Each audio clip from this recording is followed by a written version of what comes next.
Hi everyone. ಇವತ್ತು ಜೋಳದ ಹಿಟ್ಟಿಂದು ಕೋಡ್ಬಳೆ ಮಾಡ್ತಾಯಿದ್ದೀನಿ.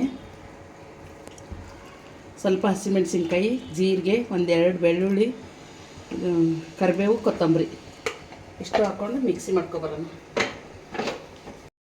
ಕಾಯಕ್ಕೆ ಇಟ್ಬಿಟ್ಟು ಅದಕ್ಕೆ ಇದು ಪೇಸ್ಟ್ ಮಾಡ್ಕೊಂಡಿದ್ವಲ್ಲ, ಇದೊಂದು 2 ಸ್ಪೂನಷ್ಟು ಹಾಕ್ಕೊಳ್ಳೋಣ.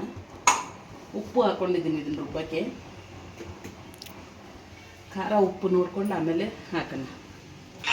ಬೇಗ ಬೇಗ ಇವಾಗ ಇದು ಕುದಿ ಬಂದಿದೆ. ಉಪ್ಪು ಖಾರ ನೋಡ್ಕೊಂಡು ಕರೆಕ್ಟಾಗಿದೆ ನನಗೆ. ಸ್ವಲ್ಪ ಗೋಧಿ ಹಿಟ್ಟು, ಒಂದು ಸ್ವಲ್ಪ ಅಕ್ಕಿ ಹಿಟ್ಟು ಹಾಕ್ಕೊಳ್ಳೋಣ.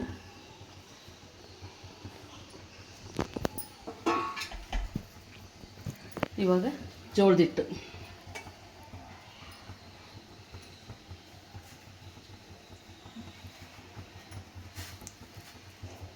ಒಂದು 2 ನಿಮಿಷ ಕುದಿಲಿ.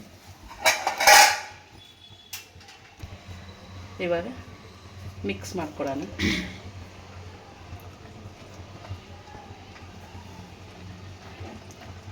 ಗಂಟಿಲ್ಲದೆ ಇರೋ ಥರ ಮಿಕ್ಸ್ ಮಾಡ್ಕೋಬೇಕು.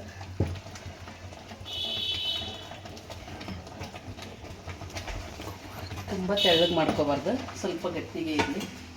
ಸ್ವಲ್ಪ ಹಿಟ್ಟು ಕಮ್ಮಿ ಆದರೆ ಇನ್ನೊಂಚೂರು ಹಾಕ್ಕೊಂಡು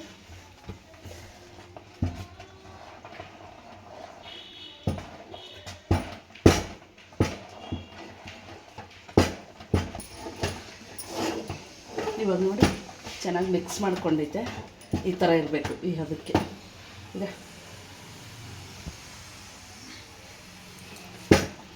ಇವಾಗ ಆಫ್ ಮಾಡಿಕೊಂಡು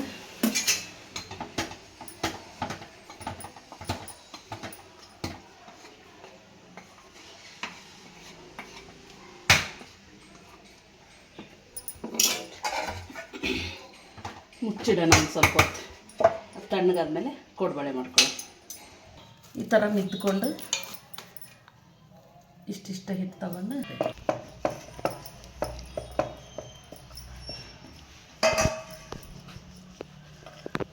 ನಿಮಗೆ ಎಷ್ಟು ಬೇಕೋ ಅಷ್ಟು ಉದ್ದ ಮಾಡಿ ಈ ಥರ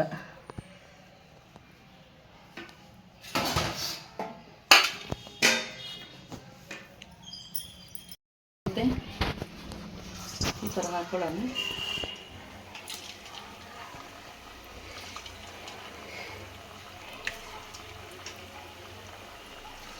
ಇದು ಟೇಸ್ಟ್ ಚೆನ್ನಾಗಿರುತ್ತೆ, ಆದರೆ ಸ್ಟೋರ್ ಮಾಡ್ಕೊಂಡು ತಿನ್ನೋಕ್ಕಾಗಲ್ಲ. ಮಾಡಿದ ತಕ್ಷಣ ಸ್ವಲ್ಪ ಹೊತ್ತು ಅಷ್ಟೇ ಲೋ ಟು ಮೀಡಿಯಮ್ ಫ್ಲೇಮಲ್ಲಿ ಬೇಯಿಸ್ಕೊಳ್ಳೋಣ.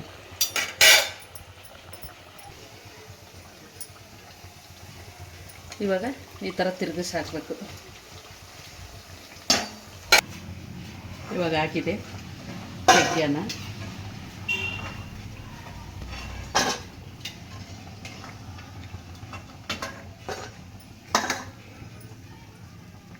ಇನ್ನೊಂದು ಬ್ಯಾಚ್ ಹಾಕೋತಾ ಇದ್ದೀನಿ.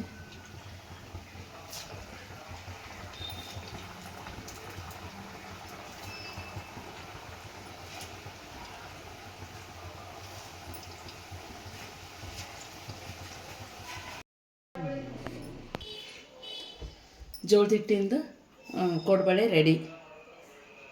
ನನ್ನ ವಿಡಿಯೋ ಇಷ್ಟ ಆಗಿದ್ರೆ ಸಬ್ಸ್ಕ್ರೈಬ್ ಮಾಡಿ, ಫಾಲೋ ಮಾಡಿ.